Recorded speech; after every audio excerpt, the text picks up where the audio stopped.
Saludamos al doctor Tiberio Torres, él es profesor de la Universidad de Cuenca, experto en Derecho Tributario y Derecho Público. Doctor Torres, bienvenido. Quisiéramos preguntarle inicialmente en este diálogo, en esta situación difícil de Ecuador, cuál es el efecto fiscal que se vislumbra, cómo está variando el ingreso tributario debido a la crisis eléctrica.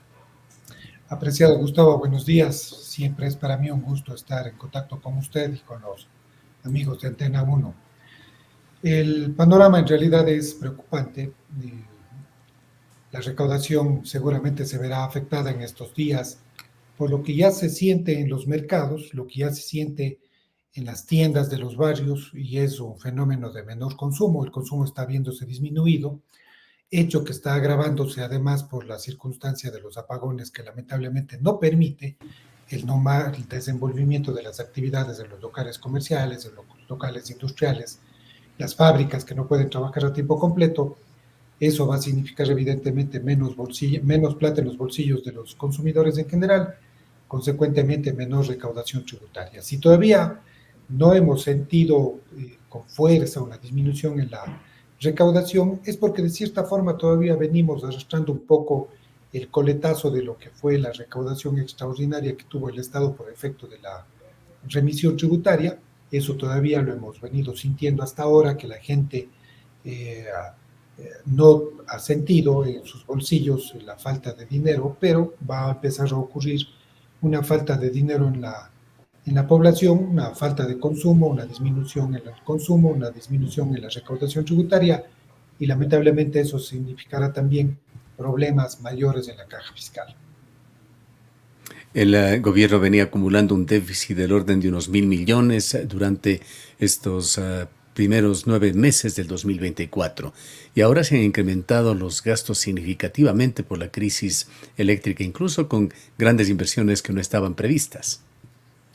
Eso puede significar solamente una cosa, apreciado Gustavo: o se incrementa el déficit fiscal, o el gobierno se ve la necesidad de hacer una reorganización de su previsión presupuestaria para el 2024, y algunos dineros que los tenía planificados invertirlos o gastarlos en otras actividades, pues destinarlos a solventar la crisis eléctrica. Fíjese usted que se hablan de cantidades cercanas a los 1.000 millones precisamente, que significarán estos nuevos costos de generación eléctrica que están previstos para solventar la falta de energía en las centrales hidroeléctricas. Entonces, o incrementamos el hueco fiscal o destinamos parte de lo que estaba presupuestado para otras actividades. Ahí habrá que entender que se sacrificarían inversiones públicas en obra pública, en salud, en educación seguramente, para destinarlos a los temas de la crisis eléctrica. Antes de continuar con este análisis de lo que pasa con las finanzas públicas, con la macroeconomía, quisiera preguntarle a usted qué es lo que está sucediendo con esa aparente especulación que existe con generadores, convertidores, reguladores, todo lo que tiene que ver corriente eléctrica y equipos sucedáneos.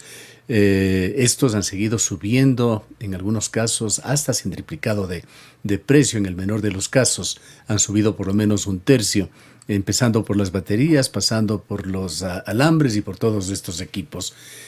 Sobre todo con los generadores, que el gobierno nacional tomó dos medidas: la de quitar el arancel, de dejar con partida presupuestaria, perdón, partida aduanera de cero, y por otra parte también quitar el IVA, pero los precios no han dejado de subir.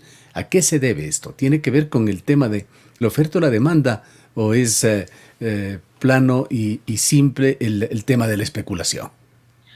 A ver, yo creo que en gran medida es especulación. Lamentablemente, el efecto que el gobierno deseaba conseguir respecto del aumento de la oferta de los insumos eléctricos, de los equipos eléctricos y de generación, con las medidas tributarias que adoptó respecto del IVA y de las partidas arancelarias, en la práctica no se ha visto en una multiplicación de la oferta de estos productos en el mercado.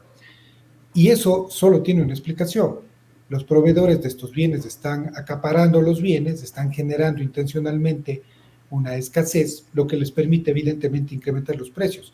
Lo que usted señalaba es cierto. Fíjese que yo, escandalizado, vi el otro día cómo estos focos recargables que normalmente antes de la crisis eléctrica tenían precios que bordeaban entre los 2 y los 5 dólares, dependiendo de las características técnicas de los focos. Ahora tengo amigos que me han comentado que han llegado a adquirirlos en 15 o más dólares, es decir, los precios efectivamente se han triplicado, cuatriplicado en algunos casos, lo que evidentemente obedece sí al mercado, porque aquí está ocurriendo algo que normalmente ocurre en el mercado, a menor oferta sube el precio, pero esa menor oferta lamentablemente es producto de la especulación y en eso hay que reconocer que no hay una conducta adecuada de algunos actores económicos en el país. Este es el momento en el que todos debemos poner el hombro y dejar estas conductas que piensan solo en el interés económico, ¿no? Y no debería ejercerse un control de precios, sabiendo que el país está en una emergencia nacional. Debería hacerse un control, más que de precios, creo yo que debería hacerse un control físico respecto de lo que son las bodegas y demás, para ver si efectivamente existe escasez o si la escasez está siendo generada intencionalmente. Y eso evidentemente hará que el precio se regule. Bien, en cuanto a las finanzas públicas, ¿cómo ve usted la evolución de este año? Estamos ya en el último trimestre del año y posiblemente en el momento de mayor incertidumbre que se ha tenido en los últimos tiempos. Oiga, yo veo cómo las finanzas públicas en la actualidad reflejan evidentemente lo que está pasando en los hechos, tanto en lo político cuanto en lo práctico, respecto fundamentalmente en el Ecuador de dos temas. El tema de la seguridad que nos golpeó durante la primera parte del año y eso tuvo un impacto significativo en ciertas actividades como la turística principalmente. Fíjese usted que hay ciertas cifras que demuestran que en los feriados anteriores por los temas de la seguridad, mucha gente que normalmente se desplazaba a las playas ecuatorianas prefirió desplazarse a playas en el vecino país del Perú, lo que ya significó un impacto en la actividad económica del turismo. Y esta segunda parte del año que ha estado marcada sobre todo por la crisis eléctrica, que ya no afecta solamente a esta actividad del turismo, que se ve doblemente golpeada por la seguridad por una parte y por la energía eléctrica por la otra, sino que está golpeando de forma general en el resto de actividades económicas. Yo creo que siendo todavía temprano para hacer una valoración final de cuál será el resultado, porque habrá que ver qué es lo que ocurre con las medidas que alcance a tomar el gobierno de aquí hasta, esperemos, mediados de noviembre, y que eso signifique de alguna forma una recuperación, aunque sea leve, en diciembre de los niveles de consumo y en consecuencia de los niveles de recaudación tributaria y de las finanzas en general. Creo que lamentablemente cerraremos el año con números en negativo si los comparamos con el año anterior en lo que significó el ejercicio fiscal ecuatoriano. El gobierno de Daniel Noboa recibió más de 4.000 millones de dólares de ingresos extras, que son a los que usted se refería, que se sigue sintiendo ese coletazo. Pero estos ingresos extras afectaron no solamente a los grandes contribuyentes, hubo un efecto dominó allí, afectó a sus proveedores y afectó en la secuencia final al público en general. Si la situación sigue así, hay espacio para Ecuador, ya sea en este o en próximo gobierno, que no demorará mucho en nuevamente utilizar este tipo de mecanismos.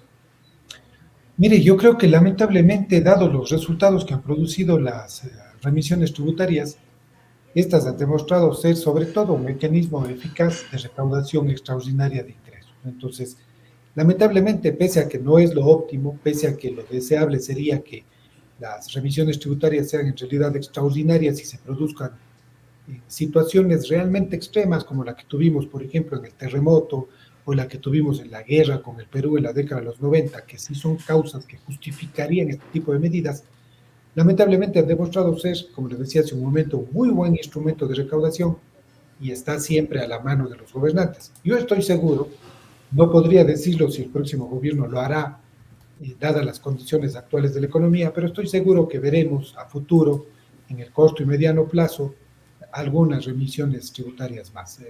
Creo que todo gobierno tiene como principal herramienta a la mano de la que puede hacer uso la remisión tributaria. ¿De qué dependerá si no lo hace o si lo hace? Un poco creo yo que dependerá de su visión respecto de lo que es el esquema tributario nacional, respecto de lo que sería su conciencia de la afectación que produce eso en elementos como el de la cultura tributaria, que ciertamente se ve afectado por las remisiones tributarias, pero más allá de ese análisis, siempre ser una herramienta disponible. Con seguridad ese tema no será tocado en la campaña electoral y difícilmente incluso en un eventual debate. Yo creo que más bien depende quién lo use, puede ser utilizado como una herramienta efectiva para atacar a uno u otro candidato que puede haberse o no beneficiado de la propia remisión tributaria. Sin embargo, creo yo que es un tema que por lo delicado que significa, con seguridad no será tocado al menos con profundidad. Pero también debo decirle, apreciado Gustavo, que este es un tema que siendo sensible, lamentablemente no está en el radar del elector común y es un tema que aunque sea tratado en el debate o aunque sea tratado en la esfera de la campaña política, no creo que sea un tema que llegue a impactar significativamente en la preferencia electoral. Creo que más bien el tema de la discusión electoral estará en dos temas ahora fijados, el tema de la seguridad y en el tema de la crisis eléctrica y de las medidas que se propongan para que el Ecuador no vuelva a pasar crisis tan acentuadas como la que estamos viviendo ahora mismo. ¿Cómo ha visto usted en medio de esta fenomenal crisis que está pasando el país, en esta crisis del empleo, del trabajo, en donde difícilmente cualquier persona, en la actividad que sea, puede cumplir una jornada laboral normal, esa decisión del gobierno de decretar un feriado que era ya de 4 días, llevándolo a 5 días? Hay por allí también algún tema relacionado, esa disminución del IVA al 8%, que esto ya es una ley y una norma que se supone favorecerá al turismo en algunas zonas del país por lo menos. Mire, esa es una medida, voy a analizarla desde dos ópticas. Primero, desde la óptica teórica, desde la que se lanza la medida, que es la del impulso al turismo. Es una medida que producirá efecto solo si el gobierno efectivamente garantiza que los lugares en los que se produce la afluencia turística mayor en el país, al menos en estos días, no tengan cortes y puedan tener una actividad normal. Solo eso permitirá una cierta recuperación del sector. Pero me parece también que es una medida un tanto orientada a paliar de alguna forma la otra crisis que es la crisis eléctrica. Usted de todas formas, cuando tiene a las personas en las casas, se asegura de que el consumo en algunos sectores de la electricidad se disminuya. Entonces quizá va también por ahí la medida, ¿no? Yo diría es una medida doble que busca en teoría incentivar el turismo, esperemos que se lo cumpla garantizando el suministro eléctrico en los lugares de mayor afluencia, pero me parece que sobre todo va orientado a lo otro, a solventar un poco la crisis eléctrica, aliviar también un poco las condiciones desfavorables de las industrias que se ven en la penosa realidad de tener a los trabajadores sin tareas que puedan cumplir por no tener electricidad. Y de cierta forma les da un alivio de un día a quienes decidan acogerse en el sector privado a la medida. Ojalá sea efectiva, apreciado Gustavo, y ojalá no quede como una medida que demuestre ser solamente de tinte populista y que en el fondo no llegue a producir los efectos que se desea que espere. ¿Puede efectivamente esta crisis, como muchos han vaticinado, desencadenar una caída del empleo que tiene ya, de hecho, el empleo formal, por lo menos índices muy bajos en Ecuador? Sí, podría. De hecho, yo le digo, Gustavo, que en algunas conversaciones que hemos tenido sobre este tema con gente que conoce de asuntos de empleo, hacíamos el análisis de que si el empleo no ha demostrado ya una caída drástica es porque el sector empresarial en el Ecuador de alguna forma sí se ha puesto la camiseta en esta crisis al mantener el empleo de sus trabajadores en la medida que le ha sido posible. Fíjese usted que todavía no se conocen noticias de despidos masivos o de despidos al menos en cantidades significativas en las empresas que están siendo afectadas por los costes eléctricos, y más bien lo que se ve es que los empresarios poniéndose la camiseta del país están manteniendo a los empleados y más bien tomando medidas compensatorias en la parte energética para tratar de asegurar la empleabilidad de esos recursos. Más allá de la empleabilidad formal, lo que están buscando es efectivamente poder utilizar el recurso humano del que disponen. Sin embargo, esta situación es una situación que no es sostenible durante mucho tiempo. Por eso es que es necesario que el Ecuador tome desde el gobierno ciertas medidas urgentes que permitan que los empresarios no tengan que seguir cargando con esta pesada carga de no producir y mantener al trabajador. Si es que las condiciones siguen manteniéndose como están durante estos días, va a llegar un momento en el que la situación para el empresario va a ser insostenible y va a tener que verse forzado a deshacerse de algunas plazas de empleo. Por eso es que las medidas... Fenómenos. Dígame nomás. No, continúe, por favor. Por eso le decía yo que es urgente que ahora mismo el Estado tome ciertas medidas desde el gobierno relacionadas con la garantía de las condiciones para el sector empresarial para que pueda seguir produciendo. Hacia allá es a donde tiene que fundamentalmente eh, apuntar el esfuerzo energético del gobierno.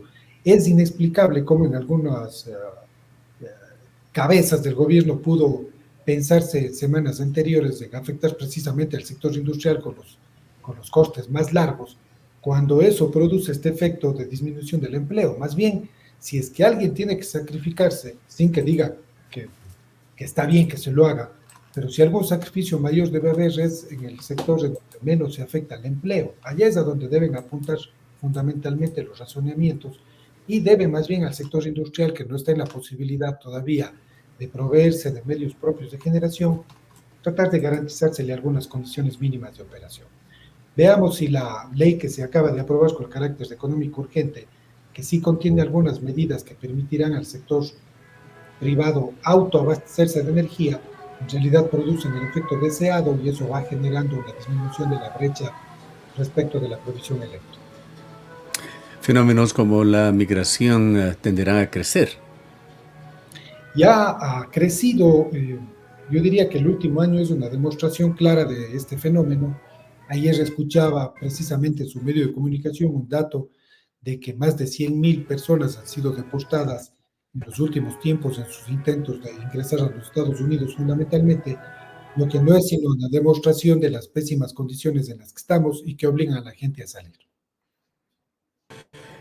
Finalmente, ¿qué decir desde el punto de vista de los emprendimientos en Ecuador, la industria, el comercio? ¿Cómo se va perfilando este año 2024 que ha tenido tantas aristas negativas, empezando por esa violencia, la delincuencia, la inestabilidad política y ahora lo que estamos viviendo?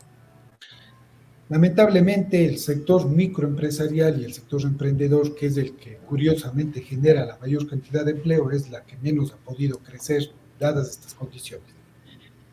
Ahí más bien yo hago un llamado sobre todo a la ciudadanía a que en la época que se nos avecina, que es electoral, estemos pendientes de que los candidatos fundamentalmente toquen estos temas relacionados con las garantías que deben brindarse al emprendedor, al microempresario, al pequeño empresario, que es el que permite sostener el empleo formal en su mayoría en el país. Veamos que ahí no nos ofrezcan cosas que sean irrealizables, veamos que lo que nos propongan sean medidas que sean efectivamente posibles de ser cumplidas, pero que sean medidas que sean posibles de ser cumplidas en lapsos de tiempo no muy largos también. O sea, si alguien viene y me ofrece, voy a construir todas las centrales hidroeléctricas que están en proyecto, claro, eso en la teoría suena bonito, pero es un tema de largo aliento. Estamos hablando de 5, 6, 7 años de construcción de proyectos. Pensemos en proyectos pequeños que sean realizables en el corto plazo, porque esas medidas de corto plazo son las que nos van a permitir salir del bache de la forma más rápida, apreciado Gustavo. Bien, queremos agradecerle mucho por habernos acompañado. Siempre es un placer, estoy a las órdenes, un buen día a todos. Declaraciones del doctor Tiberio Torres, profesor de la Universidad de Cuenca, experto en Derecho Público y Derecho Tributario.